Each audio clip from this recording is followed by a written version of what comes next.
En ese sentido, este año, para esta conferencia inaugural, van a ser 3 representantes del comité organizador del Congreso y del comité científico, quienes nos van a ir poniendo sobre la mesa una serie de elementos que son interesantes e importantes de abordar cuando hablamos de evaluación desde cada uno de nuestros países. En primer lugar, le cedo la palabra al ingeniero Roberto Montoya, director de la Fundación Círculo de Excelencia Académica, representante en Colombia de la Universidad de las Américas y el Caribe, quien nos va a hablar de los desafíos de la evaluación de la educación en Colombia. Adelante.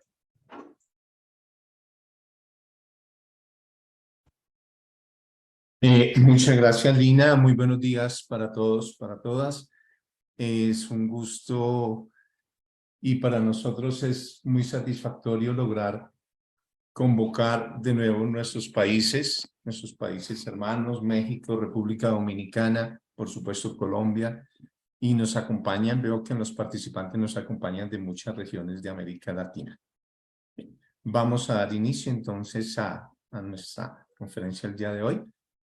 ¿Me hacen la presentación o la hago desde acá, Lina? ¿Me confirmas, por favor? Ya la estoy abriendo aquí. Ya, yo voy pasando. Usted me va indicando, por favor.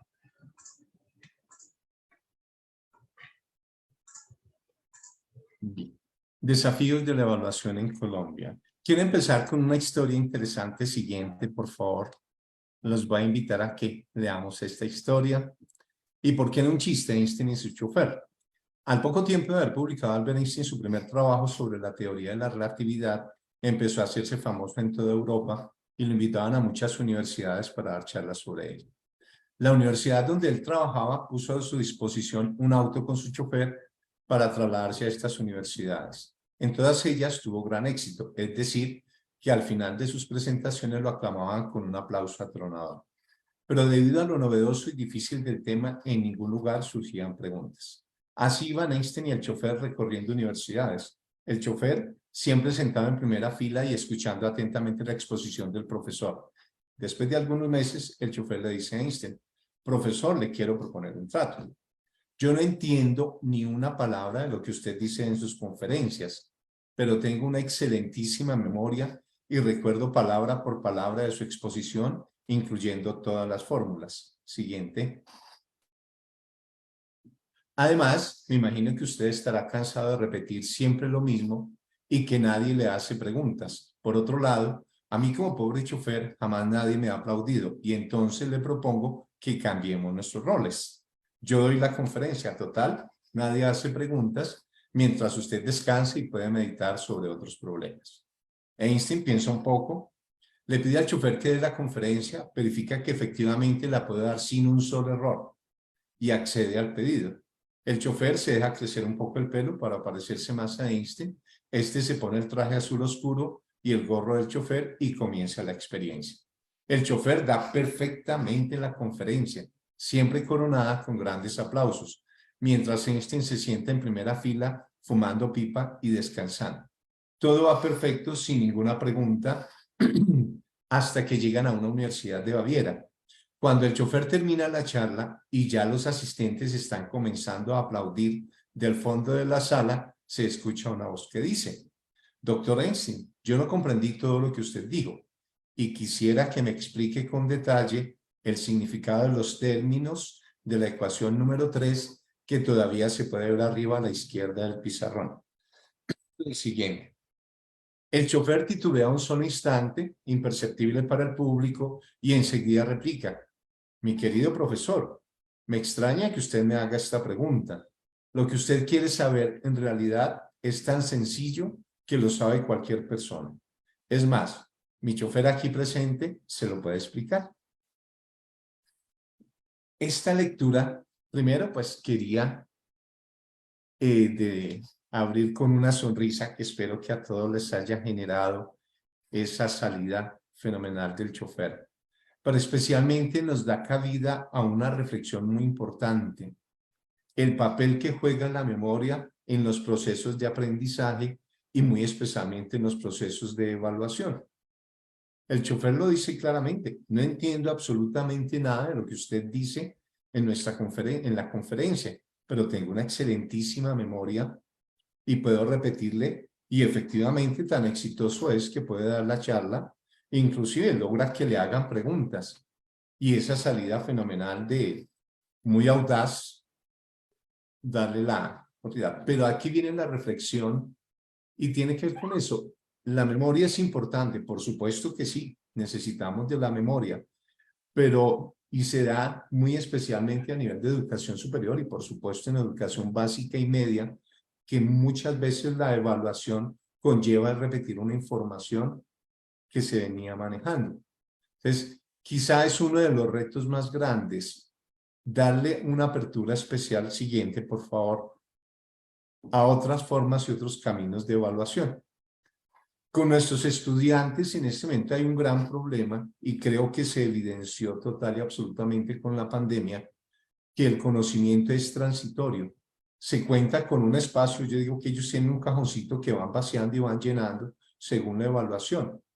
Y el gran reto es lograr ese tránsito de transitorio a permanente, llevarlos a aprender, a agarrar y aprisionar ese conocimiento a partir de un aprendizaje significativo.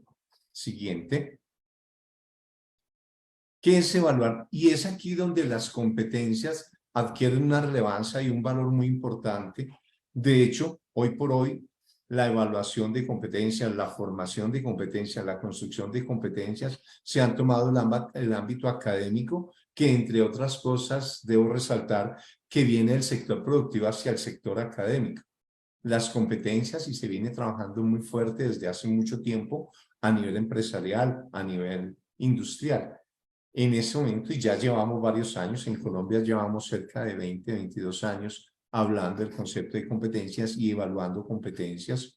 Hoy por hoy, las universidades diseñan sus perfiles de competencias, que son las competencias que deben tener los profesionales a lo largo de su proceso de aprendizaje en la universidad, lo mismo que en los colegios. Entonces, ser capaz de establecer relación, ¿qué es evaluar competencias? Ser capaz de establecer relaciones sustantivas y no arbitrarias entre lo que aprendemos y lo que conocemos. He ahí la clave, establecer relaciones sustantivas entre lo que aprendemos y lo que conocemos. La prueba de comprensión no implica ni la repetición de la información aprendida ni la realización de prácticas dominadas. Más bien implica la aplicación apropiada de conceptos y principios a cuestiones y problemas que se plantean por primera vez. He ahí el gran reto. Memoria, sí, claro, por supuesto, es importante. Se requiere de unos conceptos, de unos conocimientos, de una información previa, pero recitar y repetir esa información no me garantiza absolutamente un proceso de aprendizaje y, por supuesto, no me garantiza un proceso de evaluación. Siguiente, por favor. ¿Y por qué es tan importante evaluar competencias? Porque básicamente necesitamos ciudadanos competentes en todos los ámbitos, en todos los sentidos. ¿Y qué es un ciudadano competente? Sabe hacer, sabe actuar, entiende lo que hace, comprende cómo actúa, asume de manera responsable las implicaciones y consecuencias de las acciones realizadas. He aquí un factor importantísimo dentro del proceso de evaluación y de aprendizaje. Toda acción genera una reacción, tercera ley de Newton. Se aplica a todos los ámbitos de la vida y muy especialmente en el ámbito de desempeño profesional. En el ámbito de ciencias de la salud, un médico tiene que ser muy claro en el momento de recetar un medicamento. En el ámbito del sector constructivo, tiene que ser muy claro el ingeniero cuando construye un edificio. ¿Y cuál es la razón de ser de todo ello? Transformar los contextos a favor del ser humano, transformar la sociedad y mejorar la sociedad. Entonces, sí o sí, tiene sentido y es totalmente pertinente y necesario apoderarnos y empoderar la evaluación y formación de competencias. Siguiente, por favor. Una competencia tiene que ver con conocimientos, se requiere de una amplia red de conocimientos y de ahí el papel protagónico de la memoria, por supuesto. Pero no son solo los conocimientos, son las habilidades, son las actitudes, son las aptitudes y las destrezas.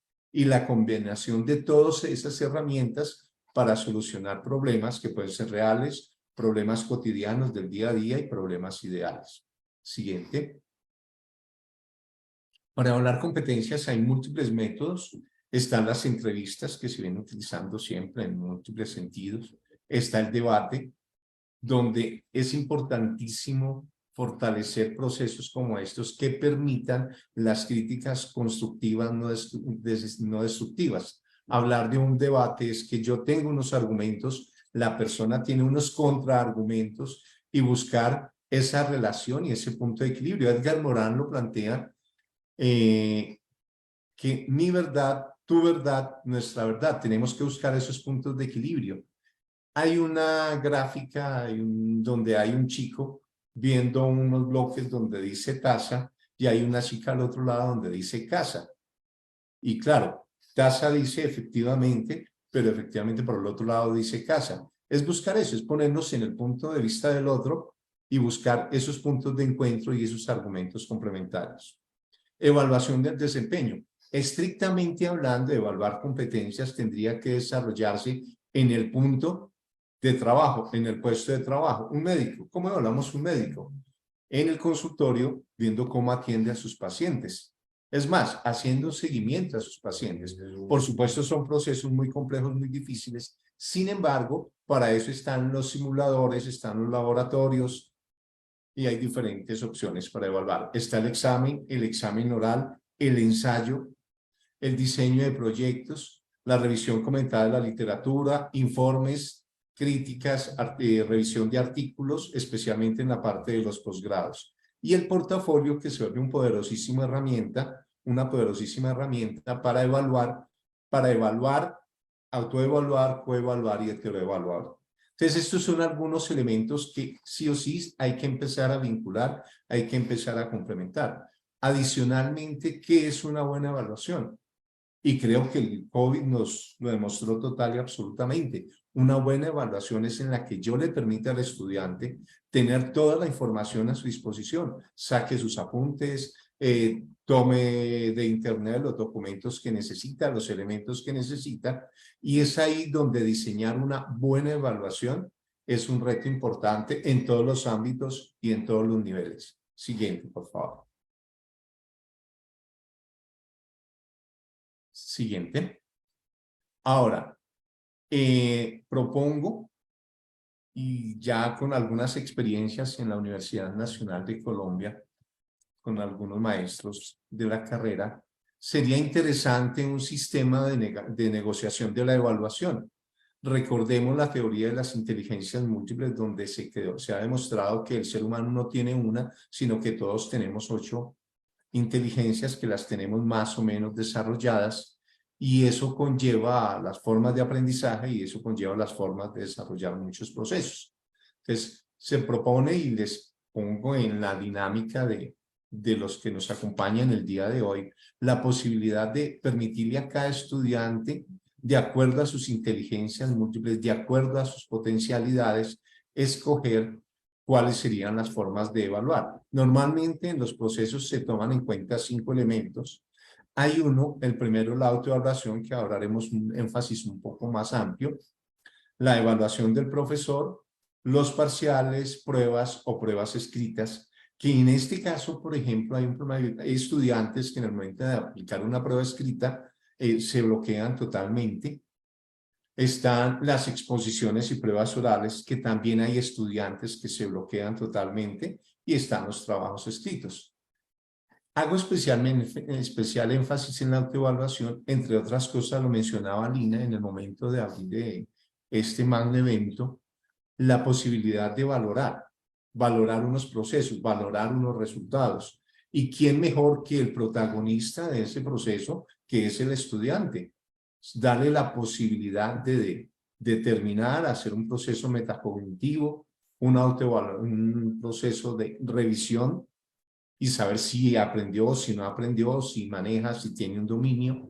Entonces, la autoevaluación, estoy dando un porcentaje bastante amplio, del 10 al 40%. La idea es que cada estudiante esté en capacidad de darle un valor a cada uno de esos ítems. Por supuesto, el gran compromiso del docente de respetar cada uno de ellos, para finalmente hacer una sumatoria, porque lo decía el doctor Juan Flores, hay que medir para revisar en qué punto vamos. Es necesario ese punto ese equilibrio perfecto entre cualitativo y cuantitativo.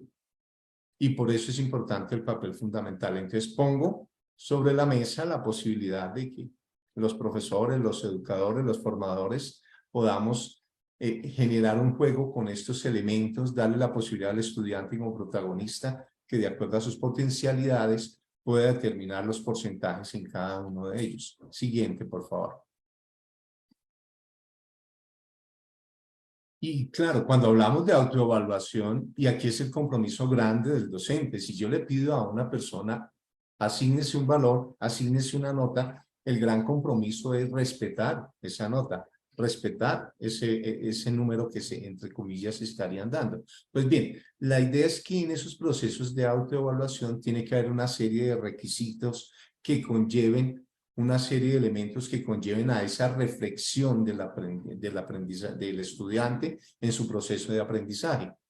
Entonces, hay un marco de referencia, ese marco de referencia va orientado a su contexto inicial. Hay personas que tienen que trabajar, que tienen que estudiar, que tienen una familia. O sea, es enmarcar en qué situación se encuentra cada una de esas personas y de acuerdo a ello valorar el gran esfuerzo que está haciendo en ese proceso de aprendizaje. Elementos como la asistencia a clase, recordemos que la virtualidad salvó de alguna manera el proceso educativo en todo el mundo. Millones de estudiantes en estos 2 años de pandemia terminaron sus procesos académicos. Esa asistencia a clase pues es virtual, presencial, la puntualidad y cumplimiento, la responsabilidad y el compromiso, la participación en clases, sus aportes, preguntas pertinentes, el progreso y conceptualización y contextualización. Es claro que el estudiante tiene que plantearse, cuando yo inicié el ciclo o el proceso, estaba en estas condiciones, hoy voy avanzado, he aprendido, tengo el dominio, puedo aplicarlo.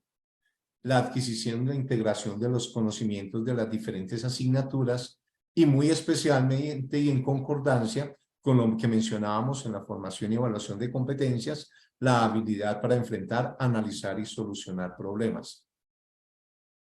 El análisis, la pregunta permanente de cada uno de los aprendientes es esta, o sea, revisar uno a uno de sus aspectos y por supuesto son algunos, queda totalmente abierta la posibilidad para enriquecer esta lista, enriquecer esos aspectos, inclusive en la Universidad de las Américas y el Caribe que manejamos los programas de maestrías y doctorados, es necesario y pertinente empezar a llevar a nuestros doctorandos y a los maestrantes que empiecen a hacer una reflexión muy fuerte en esos sentidos, que ellos vean qué tanto han aprendido, qué tanto han asimilado y en condiciones de aplicar ese conocimiento a situaciones de la vida real.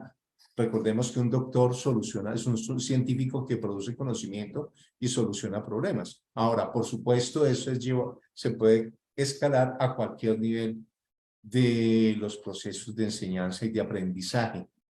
Especialmente ahora se habla en el mundo del problema de la pobreza cognitiva, se habla de que en estos 2 años de pandemia nos retrasamos en muchos procesos, pero llevar al protagonista, al estudiante que se vuelve protagonista de sus propios procesos de aprendizaje y muy especialmente sus procesos de evaluación. Siguiente, por favor. Y entonces los desafíos. ¿Cuáles son los grandes desafíos de todos los procesos de enseñanza-aprendizaje? Muy especialmente del aprendizaje. Se habla mucho de que se aprende si hay alguien que enseña.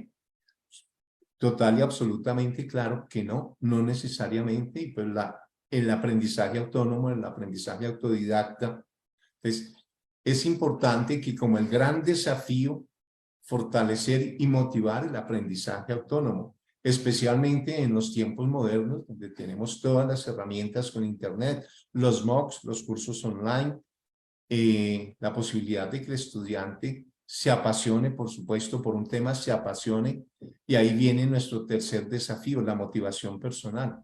Tiene sentido en la medida que lo que yo hago me apasiona, lo quiero hacer, quiero aprender, quiero aportar, quiero transformar.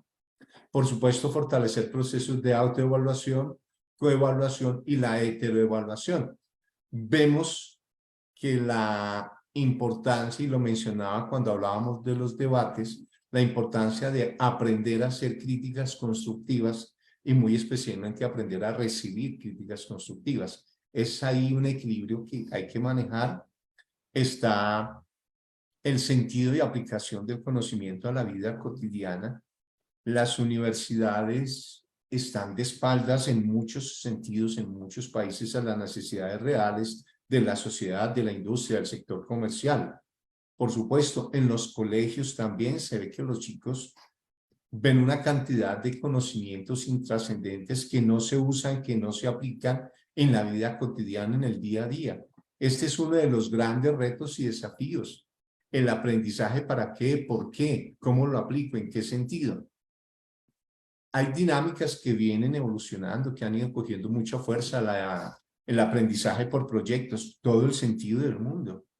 Miremos algo muy sencillo, un proyecto sencillo, y Andrea Taveras, que nos acompaña en República Dominicana en el Ministerio de Medio Ambiente, algo que se puede hacer en cualquier institución educativa. Vamos a caracterizar las basuras y los residuos del colegio. Sencillo, algo muy básico.